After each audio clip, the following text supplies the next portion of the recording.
Hi, and welcome to the Holly C Podcast, a show about expressing your brilliance with ease and flow.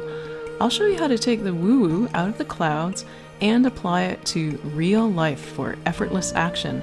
This show is for world changers and future world changers, so if you know there's more to life and you're wondering what's next, this is your show.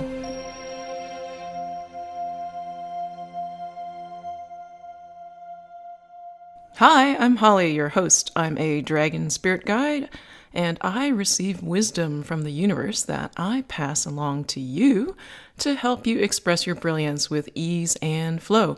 I am also a speaker, author, teacher of health and wellness, and I really love broccoli. So hopefully you'll still listen even though I love broccoli, but hey, maybe you're a broccoli fan too.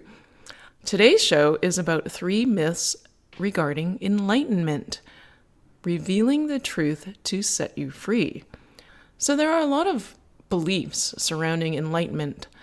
There's a lot of cultural perceptions and expectations of what it means to be enlightened. So we're going to look at 3 of these ideas, these concepts, because when you look at them from a different perspective and see more truth in what's there rather than just the surface belief, then this enables you to let go of limiting beliefs. The more beliefs that you have that limit your life, the more your life is limited. The more you can release them, the more you can be free. And perhaps even that belief may be limiting. So I made a little list here of the 3 myths that I want to discuss. The first myth is that enlightenment is all in your head, or perhaps to be more specific, that it involves transcending the body, that the only way to be enlightened is basically to be dead, or you're some sort of wise guru in your body, but not really in your body, that the heavens are all above and the earth below, well, that's just hell. And that being in your body somehow is an affront to being enlightened, that you cannot be enlightened if you are in your body or you're attached to your body. It's not about being in your body that stops you from being enlightened. So there's truth to that idea of not being attached to your body, only in the sense of not being attached to something. But what happens, though, is people hear this and then they think, okay, body is bad. It must get away from the body. It's kind of like how over the years there are different trends when it comes to diet and things like, eggs are good for you, eggs are bad for you, sugar is bad for you, don't eat sugar, caffeine is bad, don't have caffeine, wait a second, caffeine is good. So it's kind of like there's these trends. And what happens when the trend comes out is that people hear about it and then they want to be healthy and then they go overboard with the trend. So, for example, there was the idea that people were eating too much protein. And what a lot of people did was they took that to heart and they really cut back on the protein, but they cut back so much that they were actually protein deficient. And now things have come around full circle again, and now it's like protein is good again. So enlightenment, this idea of letting go of this attachment to your body, and people hear that and think they must fully embrace that, which means fully rejecting their body or trying to get away from it as much as they can and be in this spiritual space where is it? Somewhere in their head, somewhere in the skies. But it's impossible because you have a body. So if you're supposed to transcend the body for enlightenment, then it's physically impossible to do that until you basically die. And then when you're dead, are you enlightened? Who knows? Because we hear stories of there are different levels of enlightenment or different levels of vibration. And if you follow that, you keep going and going and going till you get to the top dog, so to speak, and that would be God. Notice the letters D-O-G, when you transpose them, are G-O-D. I'm just kidding here.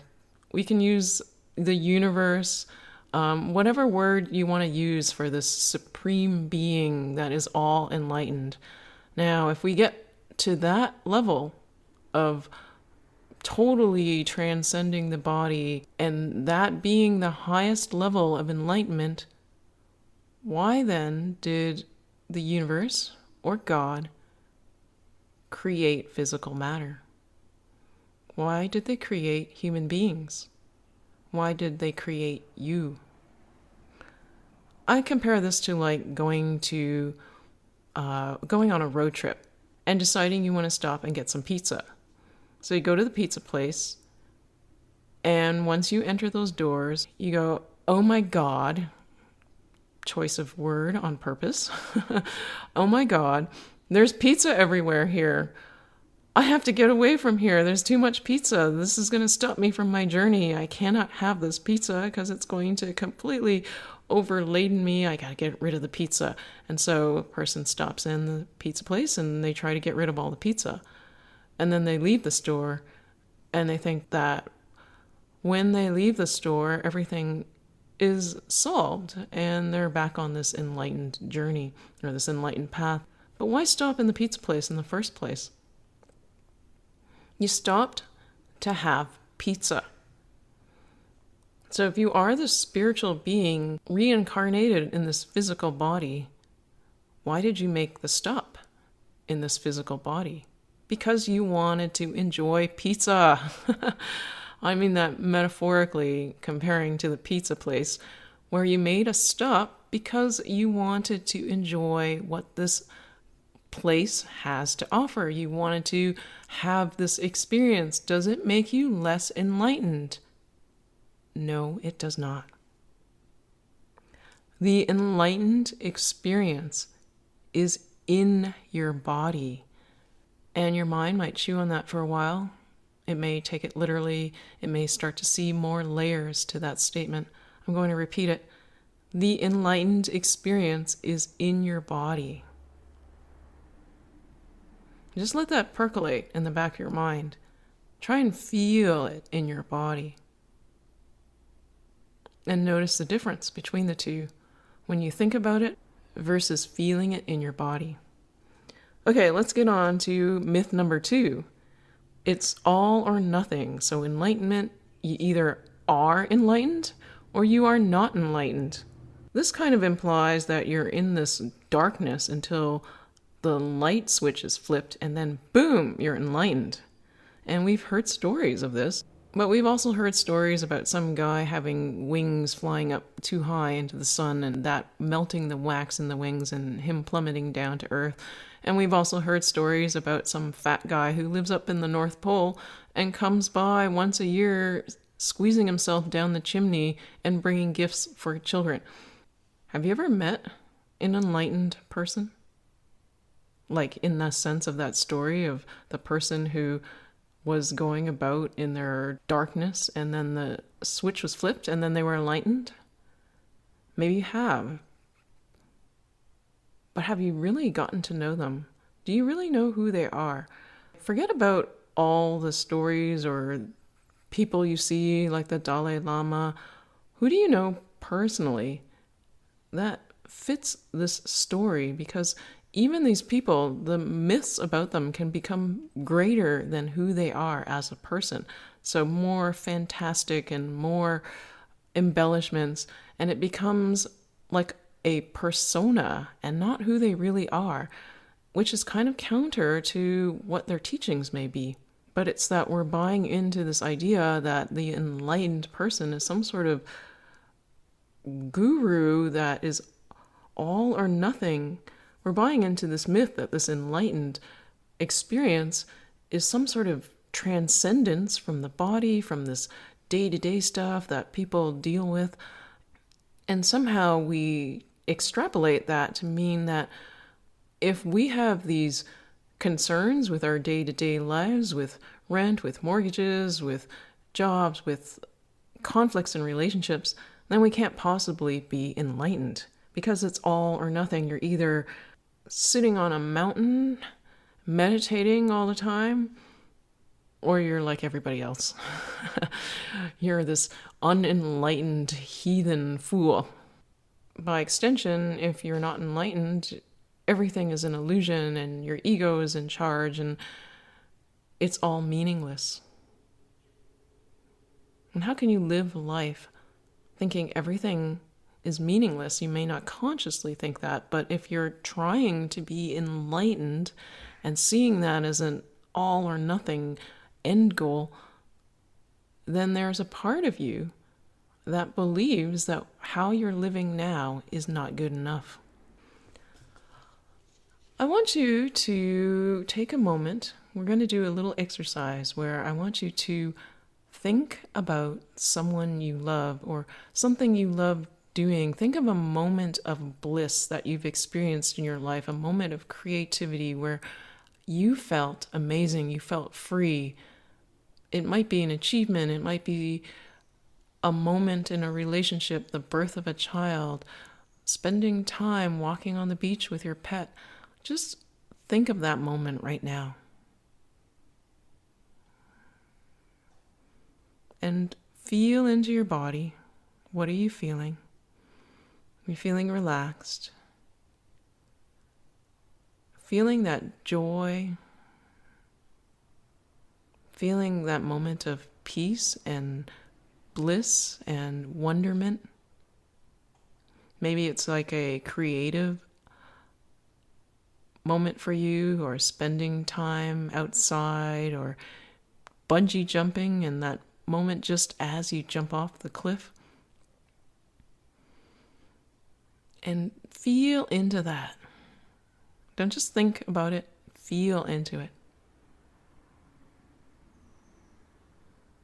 And that little memory of that moment of love, of joy, or of bliss, really feel into that.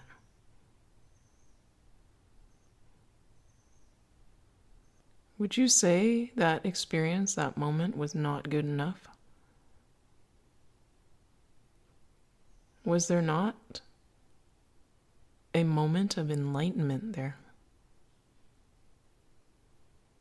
In fact, it kind of brings into question the whole definition of enlightenment. What if there was a different one? What if enlightenment isn't an end goal?